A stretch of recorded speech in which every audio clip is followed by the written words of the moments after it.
I used to think family pranks meant swapping sugar for salt or sneaking embarrassing photos into birthday slideshows. But in that god-awful summer, when I was 24, I learned that some jokes are just cruelty wrapped in fake smiles, and some betrayals don't feel like a prank at all.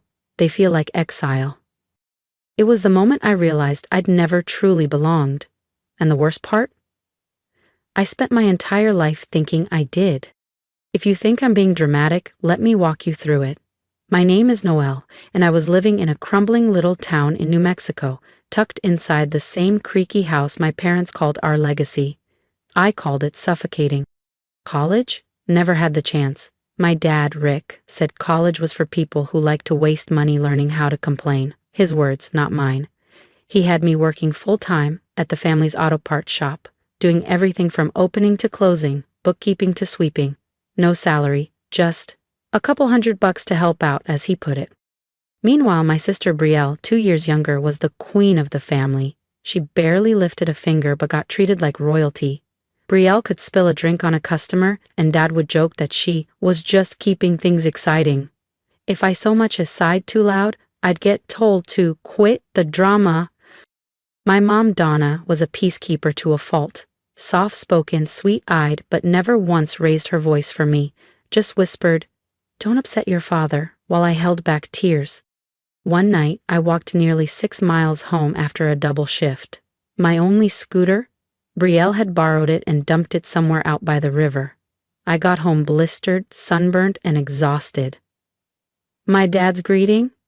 "What, did you crawl home from a ditch? You look like a damn stray dog." Brielle chimed in with, "Should've stayed out there. Might have made friends." They laughed. I didn't. So when Dad announced, out of nowhere, "We're heading to Utah next week for Cousin James' wedding, pack up, no excuses," I knew I didn't have a say. I never did.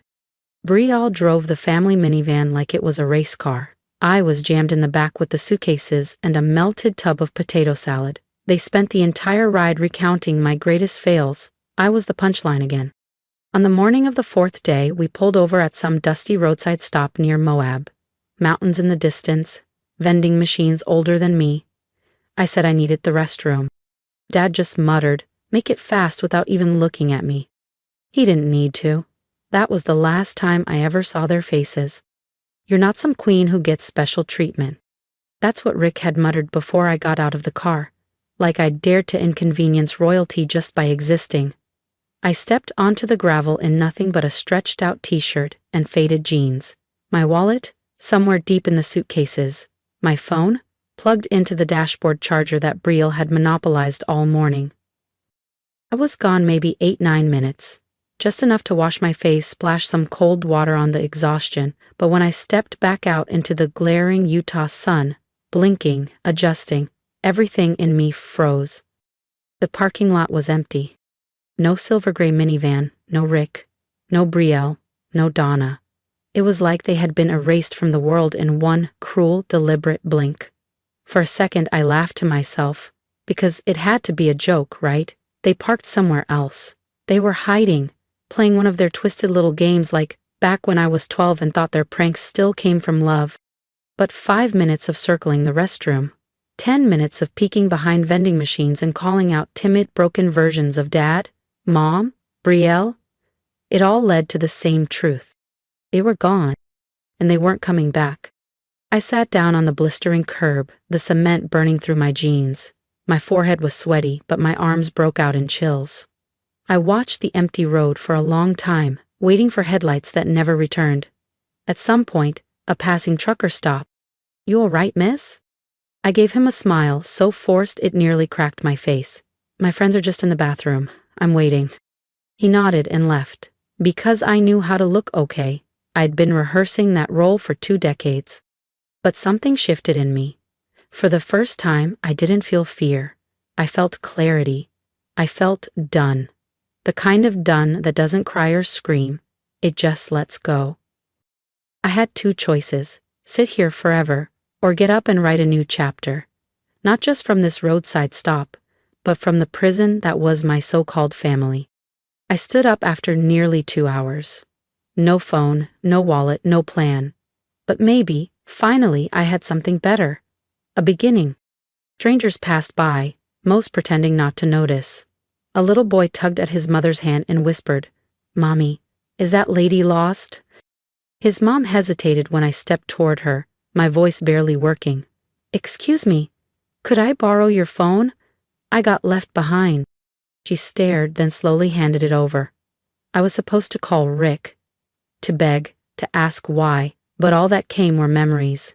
Rick trashing my college forms, Brielle mocking my clothes, Donna pretending not to see. I didn't call them.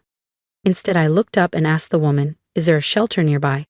She blinked, caught off guard, then nodded. "Glenwood Springs. Maybe 40 minutes out." I swallowed my pride. "Could you take me? I have no one else." Her son whispered again. And just like that, she agreed. "Just to the door," she said, and that was all I needed. I didn't speak a single word the entire ride. But inside, something finally started to breathe. I sat in the back seat staring out the window, unable to believe this was real. Abandoned, empty-handed, riding in a stranger's car like someone who had no home, no name, no past. When we arrived, I stepped out and turned to thank her again. The woman gave me a short nod, then drove off, leaving me in front of a squat building with a faded white sign that read, "Safe Haven Shelter." The front door creaked open. A man in his early 60s stepped out, wearing a worn flannel shirt tucked into jeans, salt and pepper beard, kind eyes. He looked at me without judgment. "Do you need help?" I nodded, not crying, not shaking, just tired. "Yes, I need a place to stay. I don't have ID. I was left behind." He didn't ask for details, didn't question me, just offered a hand. "Name's Max. Come in, young lady. We'll figure it out, one step at a time." As I crossed the threshold, something shifted. A door closing behind me, not just on that day, but on the last 24 years. The next morning, I woke up in a narrow bunk surrounded by 3 strangers. The mattress was stiff, the blanket scratchy, but for once, I didn't feel like an inconvenience. Here, I was just another person trying to make it through. Breakfast was watery oatmeal and a soft banana. I ate it all. Mr. Max let me use the office computer. Everything I owned, phone, ID, money, was in that van, long gone. So I searched. Cash jobs, Grand Junction, Colorado. After an hour, one ad stopped me cold. Dishwasher needed, Sonny's Diner, cash pay, start today. 4 blocks away. I borrowed a baseball cap, laced up my threadbare sneakers, and walked through town like I had something left to fight for. Sonny's was small, with chipped paint and a crooked sign. I pushed open the door. The bell rang with finality. A woman stood behind the counter, maybe in her 60s, short gray hair with faint purple streaks. Her apron was stained and her arms strong. She looked at me like she'd seen every kind of story walk through that door. "I saw the ad," I said, voice shaking. "I need the job. I don't have papers. I lost everything." She scanned me from head to toe. "I'm Geraldine. If you steal, I roast you. If you don't, get started. Gloves are in the 3rd drawer." That day, I worked like my life depended on it, because it did. Scrubbing dishes, wiping down booths, cleaning bathrooms. At the end of the shift, Geraldine handed me a leftover sandwich and a $20 bill. I nearly cried. By the end of the week, she gave me ID forms. "Don't live like a ghost." I whispered, "Thank you." "Don't thank me," she muttered. "Just do good." 3 days later, I bought a prepaid phone from a corner store. I didn't plan to use it, but that night, it rang. A number I didn't know. I answered. "Noelle," my mother's voice cracked. "Oh, thank God, we thought you got lost. It was just a joke. Your dad turned around but didn't see you." Then his voice in the background, sharp and cold. "Stop coddling her. Tell her to take the damn bus home." If this story moved something in you, if you've ever had to rebuild from nothing, don't forget to subscribe. Noelle's story isn't over yet, and in the next part, you'll see what happens when the people who left her behind come back, not with apologies, but with desperation. She's growing. That was Donna's voice on the phone, tentative, shaky, like she was trying to convince herself. Then Brielle's voice cut through, coated in a snicker.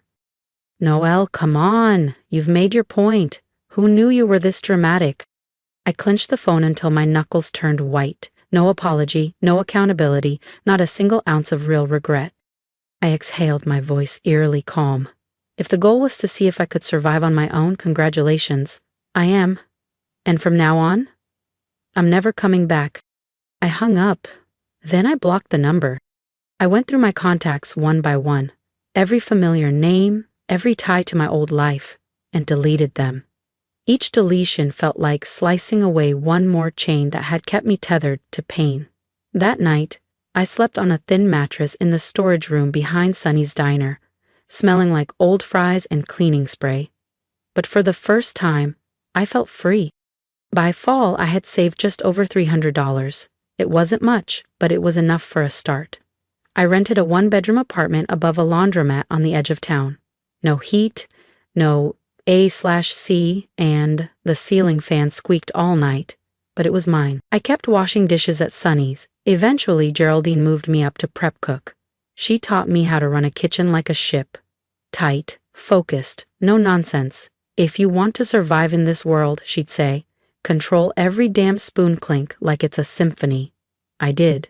And I started taking online business classes at night. Nothing fancy, just basic management, budgeting, and supply chain stuff. Then came Kendra.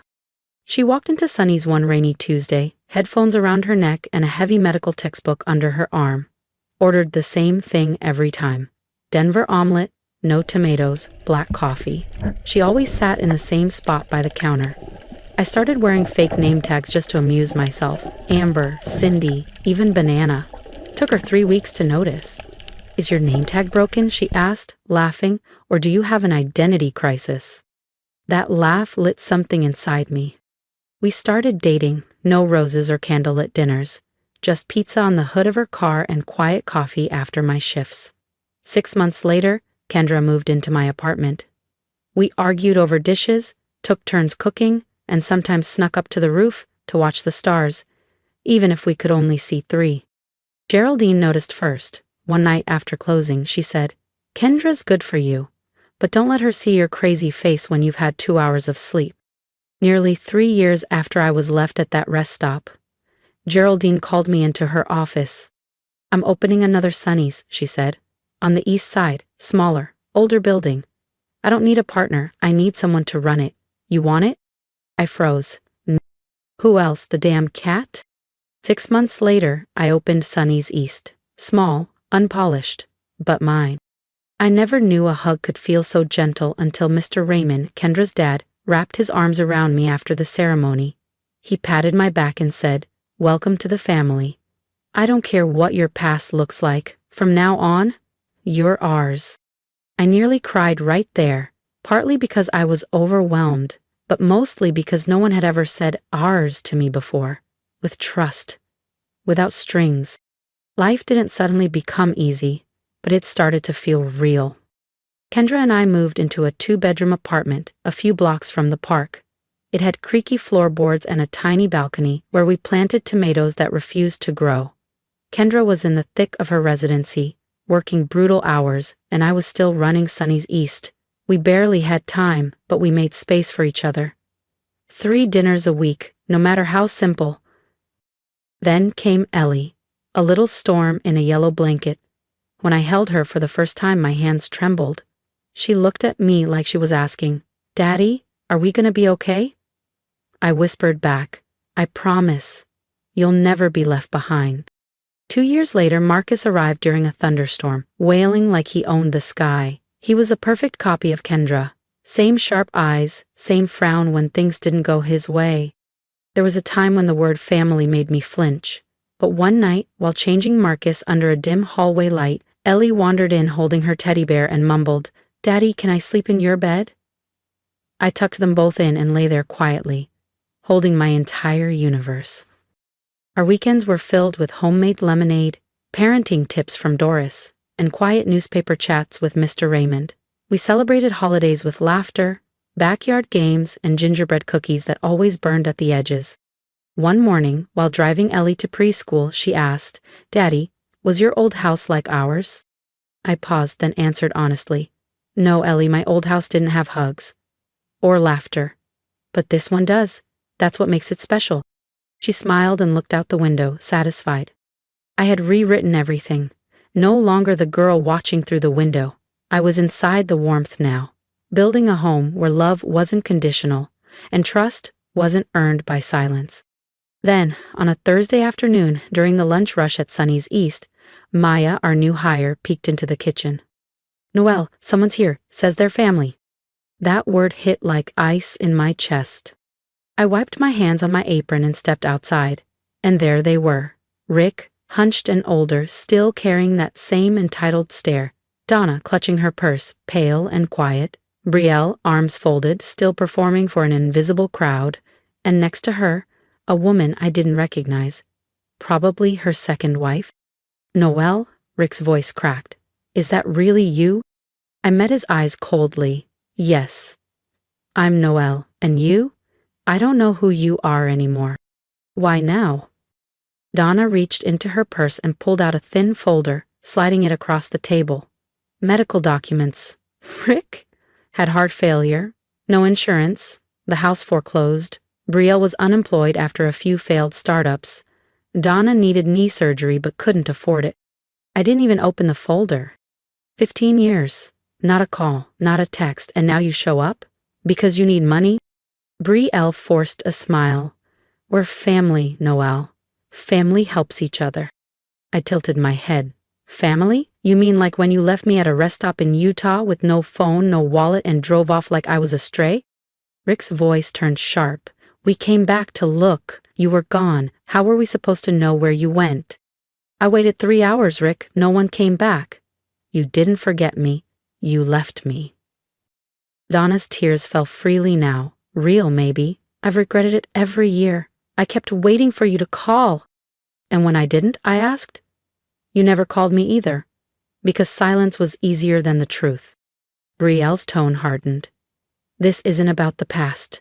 Dad's sick. Mom's not well. If you can help, help. If not..." I stood.